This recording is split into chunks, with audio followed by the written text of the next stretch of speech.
Hi guys, देख सकते हो पार्ट 5 में मैं आपको पढ़ाने वाली हूँ और ये पेज नंबर 214 ही है। मतलब ये जो हमने ये वाला फर्स्ट वाला पैराग्राफ हमने पढ़ लिया था पहले उसमें, और अब सेकंड पार्ट है। How was our constitution developed. से पूछा गया है कि कॉन्स्टिट्यूशन कैसे हुआ, कब बना, कैसे बना, मतलब उसकी डेट कब है, कब किसने, मतलब तो हम इसे पढ़ना चालू करेंगे। The India constitution was developed and written by the constitution assembly over a period of almost 3 years. It was formed on 9 December 1946 में with its member elected by the मस्ता तक पढ़ेंगे हम अभी।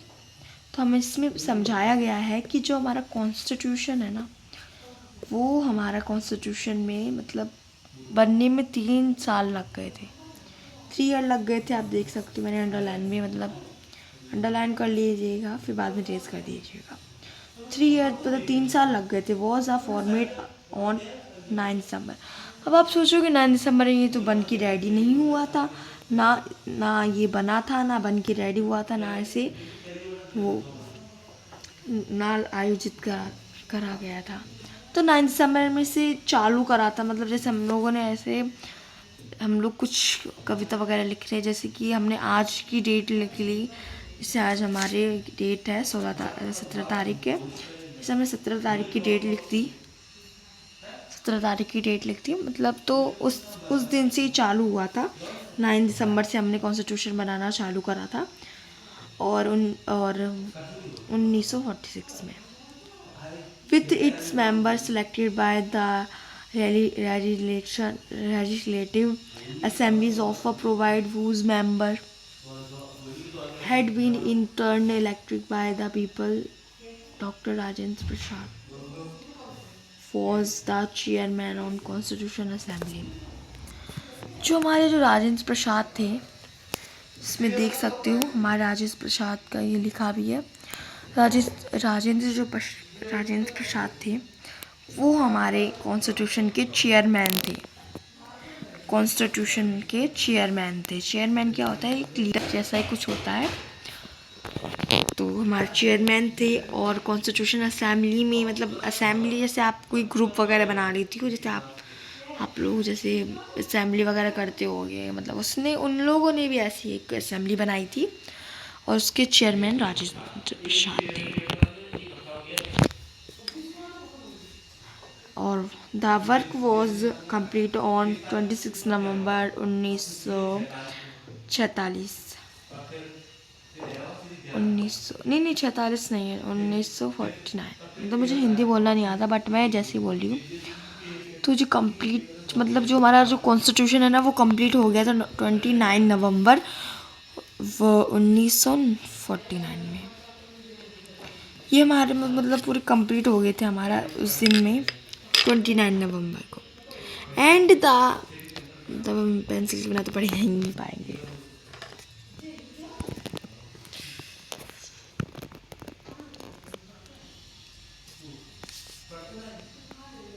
And the resoluting document was adopted as the Constitution of India on 26 जनवरी 1950। अब आप देख सकते हो इसमें पूरी साफ तरीके से एडॉप्ट करा गया है कॉन्स्टिट्यूशन हमारा जो लागू हुआ था। मतलब बन के तो वो 26 नवंबर को हो गया था, बट हम लोगों ने इसे थोड़ा और वेट करने दिया, क्योंकि हम उसके बीच में भी तो नहीं कर सकते कि हाँ बीच में मतलब वो बीच में मतलब अभी तो नवंबर था, तो बीच में ही हम नहीं कर सकते अपना कॉन्स्टिट्यूशन। और हम मतलब बीच में नहीं कर सकते थे कॉन्स्टिट्यूशन, इसलिए उन लोगों ने 29 जनवरी को करा था। और 29 जनवरी को हमारा पूरा लागू तो वो हुआ था। लागू हमारा 26 जनवरी को हुआ था 1950 में। Was adopted as the constitution of 29 जनवरी को हो गया था। तो अब हम पढ़ते हैं दूसरी line. Which is the why celebrated this day annual as republic day. इस दिन को हम मतलब 26 जनवरी को हम रिपब्लिक डे भी मानते हैं, कुछ लोग एनुअल डे भी मानते हैं, डे एनुअली मतलब कुछ हम लोग तो रिपब्लिक से सिंपल सिंपल रिपब्लिक डे ही मानते हैं, तो अंडरलाइन कर लेंगे रिपब्लिक डे।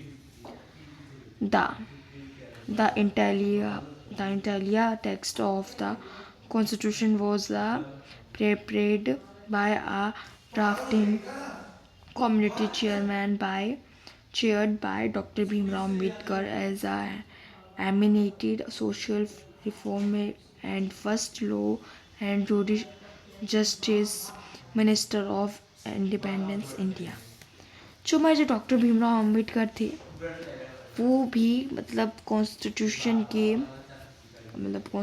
के चेयर थे।